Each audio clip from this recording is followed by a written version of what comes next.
Hi guys, welcome back to Sleeve Saturday. You know, I'm a big fan of ABBA. My first video ever here to break big on YouTube was a review of ABBA's first single in 4 decades, 2021's I Still Have Faith in You. In that video, I spoke about how incredible their return to music was, and not just for nostalgia reasons. That song, and ultimately the entire Voyage album, was expertly crafted. It sounded like ABBA, but with this perfect contemporary twist.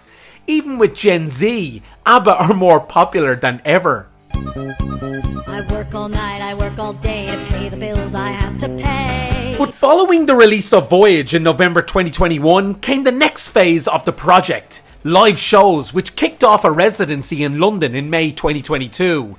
This is set to continue until January next year. But here's the catch. Bjorn, Benny, Agneta and Annefried aren't there at all. This gig is entirely virtual.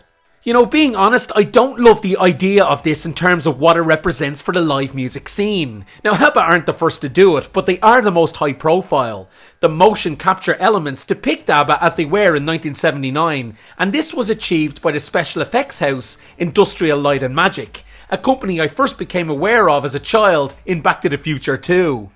But if this is how the real future looks in 2023, I have mixed emotions on the future we now live in. You mean we're in the future?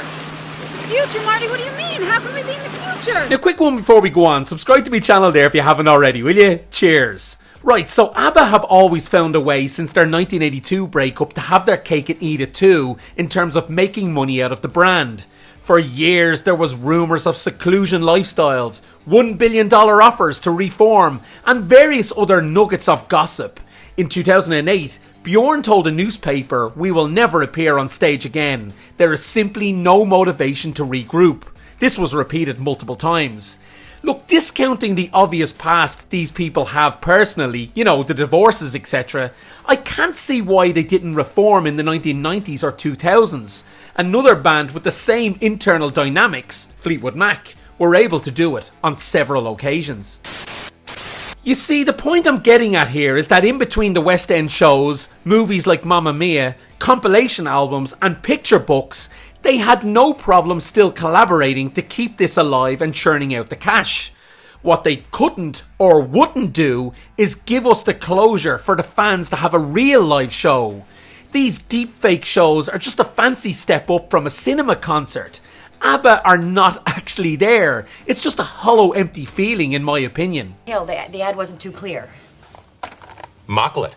I mean, okay, yeah, the members did dress up in motion capture suits to record the 22-song gig with 160 cameras, and it did take them 5 weeks to do it. But wouldn't maybe just 3 or 4 Wembley Stadium shows over the same time period have been more fulfilling for fans? This fakery cannot be good for the live music scene in the long term if this is seen as the norm. I mean, where does it end? We've seen movies dip their toe into this by bringing back dead actors. It's all a bit creepy for me when it's pushed too far. Hope. Okay, so I can hear it. Some of you are screaming at me through the screen right now saying, "Sleeve, man, come on. These people are in their late 70s. They're nearly 80. How can they tour?" But so are the Rolling Stones, and they have done a mammoth amount of dates in the last 10 years. I'm not saying a full tour for ABBA. I'm saying 2 years ago, they should have set up the same 160 cameras to absolutely catch everything in a farewell stadium show, and maybe sell it onto Netflix or whatever. I guess repeated Netflix viewings don't sell as much tickets and don't give you the same money as a London virtual show. Are you serious? Look, I've complained on this channel before about bands like Motley Crue who are there in person, but they're not playing live. They just let the backing tracks do the work, which is downright ripping people off. And then there's Kiss, who have openly toyed with the idea to recast the whole band behind the makeup to keep this show on the road for the next 20 years. Keep that money coming in. To be fair to ABBA, they aren't guilty of any of this. But at the same time, this is not the closure the fans should have got. Nor should it be the future of live shows. It's not a precedent to set, and it's a slippery slope in my opinion. I'm curious though guys, what are your thoughts? So let me know in the comments, and don't forget to like this video and subscribe to the channel. I'll see you next time.